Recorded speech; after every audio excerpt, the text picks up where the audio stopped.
सलाम दोस्तों, यकीनन आपने बहुत दफ़ा सुना होगा कि देवबंदी उलमा तो तहरीक पाकिस्तान के मुखालिफ थे।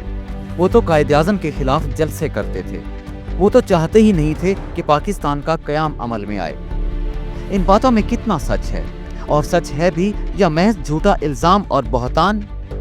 क्या वाकई इस्लाम के ये नाम लेवा उलमा पाकिस्तान जैसे इस्लामी मुल्क के क़याम के मुखालिफ थे? आइए जानते हैं आज की इस मुख्तसर सी वीडियो में। उत्तर प्रदेश के कस्बे देवबंद में कायम होने वाला मदरसा दारुल उलूम देवबंद कायम ही इसलिए हुआ था कि अंग्रेजों के खिलाफ मुसलमानों में बेदारी पैदा की जा सके और इस्लाम की असल शनाख्त को कायम और दायम रखने के लिए दीनी तालीम को फरोग दिया जा सके। वीडियो को तवालत से बचाने के लिए हम इसमें सिर्फ मुख्तसर तारीख और हवाला जात पेश करेंगे ताकि हकायक को सामने लाया जा सके। दोस्तों, ये हकीकत है कि बरे-सगीर से अंग्रेजों को निकालने और आज़ादी हासिल करने के लिए जो किरदार और जो कुर्बानियां उलमाए देवबंद ने दी हैं, वो कोई सोच भी नहीं सकता। एक तवील तरीन फहरिस्त है उन उलमाए किराम की जो अपने वतन और अपनी सरजमीन को अंग्रेजों से आज़ाद करवाने के लिए डटे रहे। हर जुल्म और हर जबर का सामना किया, लेकिन अपने अज़्म और हिम्मत में कभी कोई लग़ज़िश ना आने दी। आज हमारे इक़्तिदार के ऐवानों में बैठे बहुत से सियासतदान ऐसे हैं जिनके आबा-ओ-अजदाद जब अंग्रेजों से ज़मीनें ले रहे थे और उनके खिलाफ लड़ने वालों को फंसाकर और मरवाकर जायदादें और मरात ले रहे थे और उनकी वफादारी की कस्में उठा रहे थे, उस वक्त उन उलमाए किराम की एक बड़ी तादाद ऐसी भी थी जो काला पानी, ढाका, बर्मा और माल्टा के अकूबत खानों में कैद थी। उन पर कोड़े बरसाकर उनका जिस्म छलनी किया जा रहा था, उनकी दाढ़ियां नोची जा रही थी और वहशतनाक किस्म का जुल्म ढाया जा रहा था।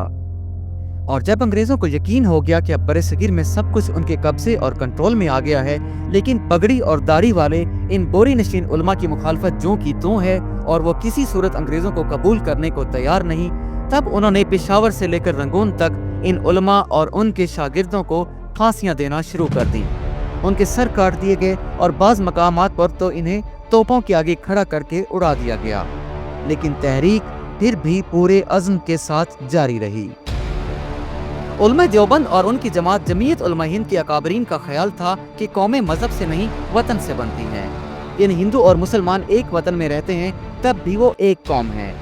उन उलमा का नजरिया था कि हिंदुस्तान जितना हिंदुओं का है उतना हम मुसलमानों का भी है। हिंदू हमसे ज्यादा हैं तो क्या हुआ, पहले भी तो मुसलमानों ने सैकड़ों साल हिंदुस्तान पर हुकूमत की है। उनका कहना था कि अंग्रेज जब आए थे तब मुगलिया खानदान की हुकूमत थी, जिसका सीधा सीधा मतलब ये हुआ कि उन्होंने हिंदुस्तान मुसलमानों से छीना था, इसलिए हमें गवारा नहीं कि वो अब जाते हुए इसे हिंदुओं के हवाले करके जाएं। दूसरा अहम तरीन नुक्ता ये था कि तब हिंदुस्तान में दर्जनों रियासतों के नवाब और हुक्मरान मुसलमान थे। उलमा का ख्याल था कि तकसीम से वो रियासतें और वो नवाबी और हुक्मरानी भी जाती रहेगी, जबकि वो चाहते थे कि उम्मत मुसलमान मुत्तहिद रहे और बरे-सगीर में मुसलमानों का दीनी तशख़्ख़ुस महफूज रहे। वो चाहते थे कि कायद-ए-आज़म और रुफ़क़ा कोई और हल निकालें।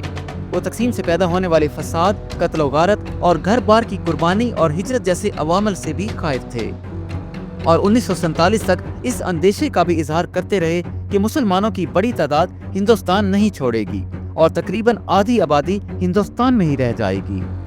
पाकिस्तान बनने के बाद इन उलमा के बहुत से शकूक व शुबहात और खदशात 100% सच साबित हुए और ये भी साबित हो गया कि उनकी मुखालफत एक फिक्री और नजरियाती इख्तिलाफ था।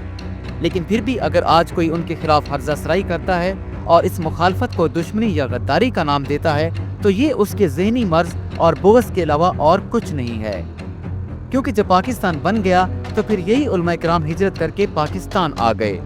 अगर पाकिस्तान और कायद-ए-आज़म के खिलाफ होते तो वहीं रह जाते, लेकिन उन्होंने दिल से पाकिस्तान के वजूद को कबूल किया और कायद-ए-आज़म के शाना बशाना खड़े हुए और कायद ही के हुक्म पर पाकिस्तान का परचम कराची में सबसे पहले मौलाना शबीर अहमद उस्मानी और ढाका में मौलाना ज़फ़र अहमद उस्मानी ने लहराया। और क़याम के बाद यही उलमा पाकिस्तान में जहाँ एक तरफ दीन की खिदमत में मसरूफ़ हो गए, वहीं दूसरी तरफ मुल्क की तामीर व तरक्की के साथ साथ इस्लामी आइन साजी में भी अपना मुस्बत किरदार अदा किया।